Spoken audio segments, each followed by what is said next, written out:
ഈ മാസം 16-ന് വധശിക്ഷ നടപ്പാക്കാനിരിക്കെ യമനിലെ ജയിലിൽ കഴിയുന്ന നിമിഷപ്രിയയുടെ മോചനത്തിന് ഊർജിത ശ്രമം.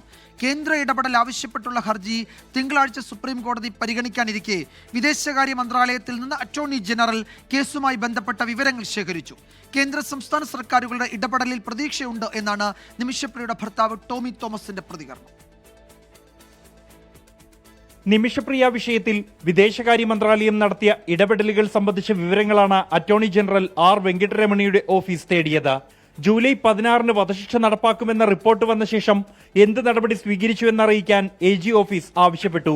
കേസിന്റെ അടിയന്തര പ്രാധാന്യം മുൻനിർത്തി സ്ഥിതിവിവര റിപ്പോർട്ട് തിങ്കളാഴ്ച സമർപ്പിക്കാൻ കേന്ദ്ര സർക്കാരിന് സുപ്രീം കോടതി നിർദ്ദേശം നൽകിയിരുന്നു.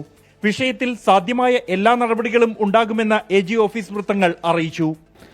ഞങ്ങൾ മനസ്സിലാക്കുന്നത് അദ്ദേഹത്തിൻ്റെ ഓഫീസിൽ നിന്ന് ഈ വിദേശകാര്യ മന്ത്രാലയവുമായി ഇതുമായി ബന്ധപ്പെട്ടുകൊണ്ടുള്ള ചർച്ചകൾ അല്ലെങ്കിൽ കൂടിയാലോചനകൾ ഇടപെടലുകൾ നടക്കുന്നുണ്ട്. അതിനുശേഷം ആവശ്യമായിട്ടുള്ള നടപടികൾ സ്വീകരിക്കുമെന്ന് തന്നെയാണ് ഞങ്ങൾ ഇപ്പോഴും വിശ്വസിക്കുന്നത്.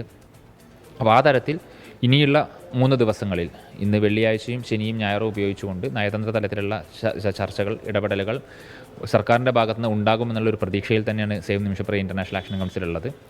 കേന്ദ്ര സംസ്ഥാന സർക്കാരുകളുടെ ഇടപെടലിൽ പ്രതീക്ഷയുണ്ടെന്നും നിമിഷപ്രിയയുടെ മോചനം സാധ്യമാകുമെന്നാണ് പ്രതീക്ഷയെന്നും ഭർത്താവ് ടോമി തോമസ് പ്രതികരിച്ചു. തീർച്ചയായിട്ടും പ്രതീക്ഷയുണ്ട്. നമ്മുടെ ഇപ്പം ഇന്നലെ ഞാൻ വന്ന് ഗവർണർ സാറിനെ കണ്ടായിരുന്നു, ചാണ്ടി സാറും ഉണ്ടായിരുന്നു.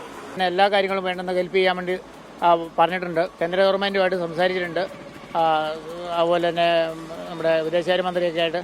അപ്പോൾ അതുകൊണ്ട് ഞാൻ ഡൽഹിക്ക് ഒന്ന് പോകണമെന്ന് വിചാരിച്ചിരുന്നതാണ്. പക്ഷേ ഇങ്ങനെ ഇത്രയൊക്കെ ഇടപെടലും കാര്യങ്ങളൊക്കെ ഉണ്ടായതുകൊണ്ട് അങ്ങോട്ട് പോക്ക് വേണമെന്ന് വെച്ചിട്ടുണ്ട്. യമനിലെത്തിയ മനുഷ്യാവകാശ പ്രവർത്തകൻ സാമുവൽ ജെറോം തലാലിന്റെ കുടുംബവുമായി ദയാധനം സംബന്ധിച്ച ചർച്ചകൾക്കുള്ള ശ്രമം തുടരുകയാണ്. വിഷയത്തിൽ അടിയന്തര ഇടപെടൽ ആവശ്യപ്പെട്ട വിദേശകാര്യമന്ത്രിയെ കാണാൻ കെ രാധാകൃഷ്ണൻ MP ഡൽഹിയിലെത്തി. വിദേശകാര്യമന്ത്രി റഷ്യയിലായതിനാൽ കൂടിക്കാഴ്ചയിൽ ഇതുവരെ തീരുമാനമായിട്ടില്ല. 24 ഡൽഹി.